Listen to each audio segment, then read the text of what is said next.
मुझे दिखाई दे रहा है कोई भी हमारा नेता कार्यकर्ता अभी हटा नहीं है।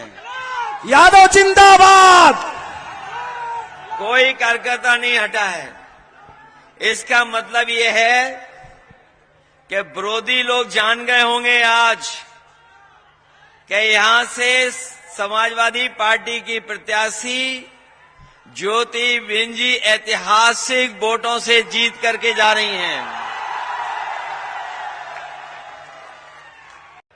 मतदान के समय पर पूरी सावधानी, बस अब डॉक्टर ज्योतिबेन जी को सर्टिफिकेट लेना है। और ये बात मैं इसलिए भी कह रहा हूं, कि सरकार के मुख्यमंत्री जी को इतनी बार नहीं आना पड़ता अगर उन्होंने पिछले 7 साल में कुछ काम किया होता तो।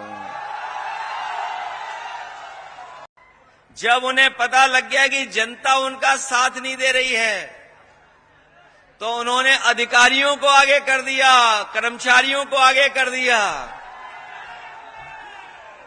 लेकिन अधिकारी और कर्मचारी मनी मन ये जानते भी हैं कि अब भारतीय जनता पार्टी बचने वाली नहीं है यहां पर।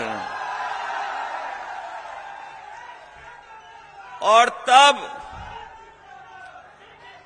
वैसे तो कुछ चीजें बहुत लोकप्रिय हो जाती हैं, कभी कभी कारण नहीं पता लगता है कि क्यों लोकप्रिय हो रही हैं चीजें।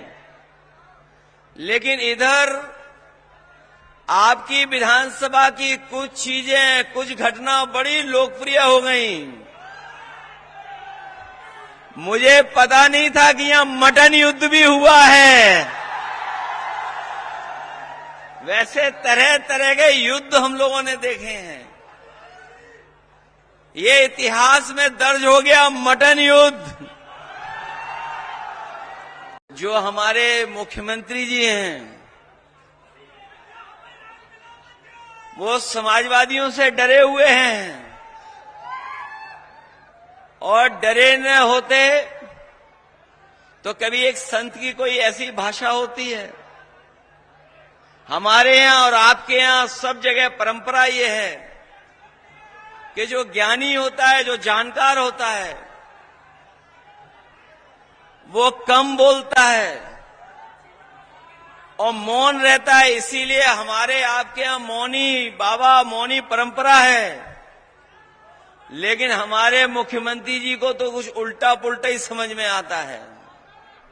सोचिए क्या फुल फॉर्म निकाला हमारे मुख्यमंत्री जी ने। पीडीए का फुल फॉर्म कुछ निकाला था किसी सभा में। मुझे ये समझ में नहीं आया कि एच कहां से आ गया, पावर हाउस कहां से बन गया पीडीए। और सोचिए पीडीए से इतने डरे हुए हैं कि इन्हें डीएपी की बोरी भी पीडीए नजर आ रही है। जो डीएपी है वो भी इन्हें पीडीए नजर आ रहा है। सोचो आप, इतने घबराए हुए हैं। और अगर ये जनता का जो समर्थन जान जाएंगे और देख लेंगे, अपने आप हिलते हुए नजर आएंगे। अब ये मुकाबला नहीं कर पाएंगे हमारा और आपका। समाजवादी साथियों, मैं आप सबसे अपील करने आया हूं। वैसे तो अगर हम प्रतिशत के हिसाब से चुनाव का परिणाम जाने तो 100% इस बार समाजवादी पार्टी बाई इलेक्शन जीतने जा रही है। और अगर गिनती के हिसाब से हम लोग हिसाब किताब लगाएं तो 9 में से 9 सीटें हम लोग जीतने जा रहे हैं। इसीलिए आपने देखा होगा कि घबराए हुए लोग हैं, सरकार वाले घबराए हुए लोग हैं।